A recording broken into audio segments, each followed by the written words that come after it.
Avec nous en plateau, donc Pierre Laurin, spécialiste de la Russie. On vient de le voir, Berlin et Paris menacent de nouveau de sanctions contre la Russie. Mais pour la première fois, il demande à Kiev de cesser l'offensive dans l'est de l'Ukraine. Oui, je crois que c'est ça qui est vraiment important, parce que la menace de sanctions, elle est là depuis longtemps.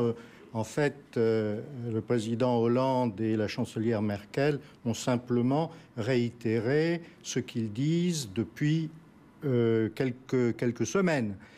En revanche, ce qui est évident, c'est que la situation ne peut se calmer en Ukraine que si l'offensive lancée par le gouvernement provisoire de Kiev s'arrête. C'est pratiquement la seule condition pour qu'il puisse y avoir un retour à la table de négociation, peut-être à Genève, peut-être ailleurs, mais en tout cas, les accords du 17 avril qui avaient été signés par la Russie, l'Ukraine et les Occidentaux prévoyaient effectivement l'arrêt de cette offensive. Des pro-russes. Mais justement, ce référendum demain, est-ce qu'il ne risque pas d'attiser les tensions? Est-ce qu'on risque de se retrouver avec deux Ukraines et une guerre éventuellement? C'est très difficile à dire, mais je ne pense pas.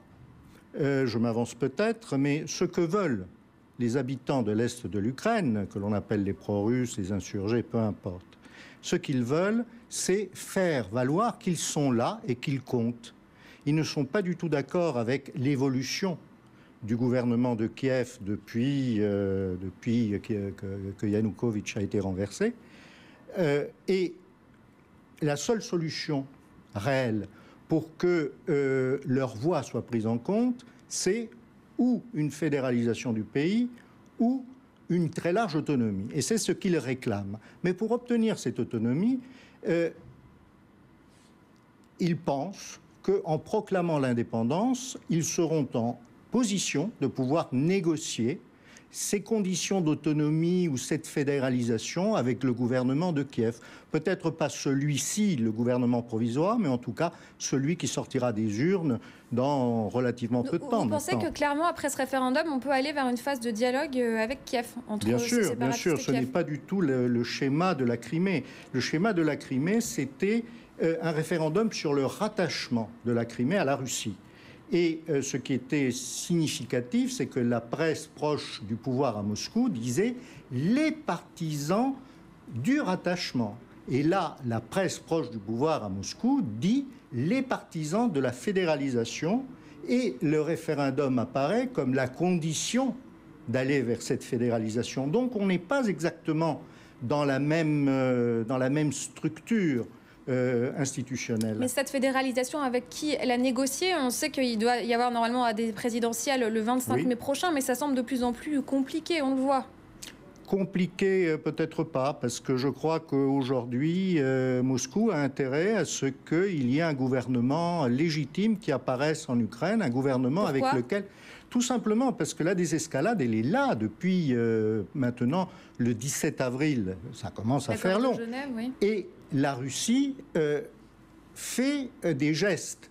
Par exemple, la libération des observateurs de l'OSCE à Slaviansk. Vladimir Loukine, le représentant de Vladimir Poutine, est allé sur place pour obtenir leur libération. Il l'a obtenu.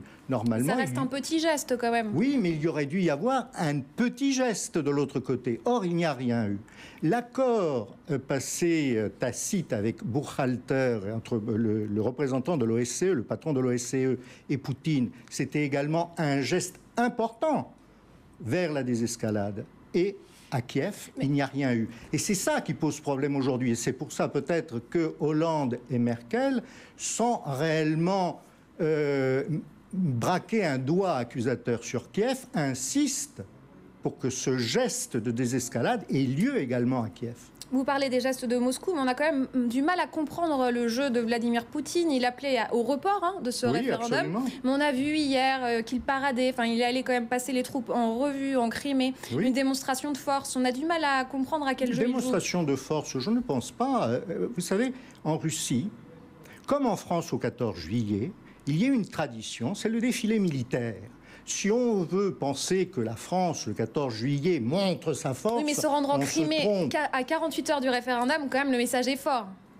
Se rendre en Crimée, la Crimée maintenant, et les Russes. Et par là, Poutine a voulu marquer qu'il n'y avait pas de retour. Elle est russe pour les Russes, hein, les Occidentaux ne le reconnaissent pas tel quel. Oui, mais on ne va pas faire la guerre pour reconquérir la Crimée. On ne va pas envoyer nos troupes comme en 1854 pour faire le siège de Sébastopol. Donc, techniquement, et les Russes. De même que le Kosovo, il n'a pas été reconnu par beaucoup de pays, y compris des pays occidentaux, comme l'Espagne. Ce n'est pas pour autant que le Kosovo n'est pas indépendant. On est dans une logique qui est une logique de facto, et effectivement, Poutine a fait le geste d'aller, pour commémorer la victoire sur l'Allemagne nazie, il est allé en Crimée. Maintenant, est-ce que l'on peut voir cela, comme beaucoup essayent de le faire, une provocation? Non, ce n'est pas une provocation, c'est tout simplement la reconnaissance du fait accompli. Pour la Russie, il n'y a pas de retour en arrière en Crimée. Pour nous, juridiquement, on proteste, mais qu'est-ce que l'on peut faire techniquement, pratiquement? Strictement rien. Donc, je crois que la différence de perspective entre ce que pensent les Russes et ce que pensent les Occidentaux est très importante aujourd'hui. En ce qui concerne Kiev, vous pensez clairement que l'offensive peut s'arrêter comme ça du jour au lendemain? Il faut qu'elle s'arrête du jour au lendemain. C'était prévu dans les accords de Genève, donc de part et d'autre. Pourquoi à l'Est on ne désarme pas? Mais parce que les troupes de l'Ouest sont toujours sur place et elles attaquent. Vous remarquerez que c'est toujours les pro-russes qui sont les méchants, mais c'est toujours les pro-russes qui sont les victimes et qui meurent. On l'a vu hier, rien qu'à Mariupol. Très bien. Merci beaucoup, Pierre Laurin, pour cet éclairage. Merci.